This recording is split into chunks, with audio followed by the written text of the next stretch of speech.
চব্বিশে টি-20 ওয়ার্ল্ড কাপের ফাইনালে player of the match Virat Kohli. যে বিরাট কোহলি পুরো ওয়ার্ল্ড কাপে রান করতে পারেনি এবং আমাদের আত্মবিশ্বাস পুরো টিমের বিশ্বাস ছিল বিরাট কোহলি ফাইনালে তার সেরা ম্যাচ খেলবে এবং বিরাট কোহলি তার সেরা ম্যাচ খেললো। ৭৬ রান করলো বিরাট কোহলি, হাইয়েস্ট রান, যা এই ফাইনালে ম্যাচে হাইয়েস্ট রান এবং টি-20 2024 ওয়ার্ল্ড কাপে হাইয়েস্ট রান বিরাট কোহলি।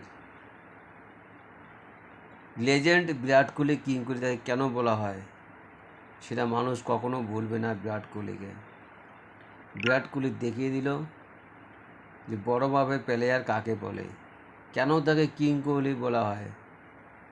তাকে নিয়ে কত সমালোচনা হয়েছিল, কেন ওপেনিং তাকে ব্যাটসম্যান বারবার তাকে কেন খেলানো হচ্ছে, কিন্তু ইন্ডিয়ার ক্যাপ্টেন, ইন্ডিয়ার কোচ, ইন্ডিয়ার যে ক্রিকেটাররা আছে সবাই জানতো একমাত্র কিং কোহলি সেরা ম্যাচ খেলবে, সেরা সময়ে, সেটা হচ্ছে ফাইনাল।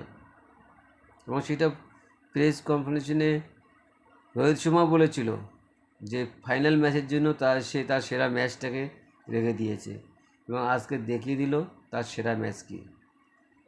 একেই বলে বিরাট কোহলি এবং চ্যাম্পিয়ন প্লেয়ার। সত্যি সে লেজেন্ড। বিরাট কোহলি হচ্ছে দেশের গর্ব। কেন তার এত ফ্যান ফলোয়ার্স, কেন তার এত চাহিদা, আজকে আমরা সবাই ভারতবাসী জানতে পারলাম।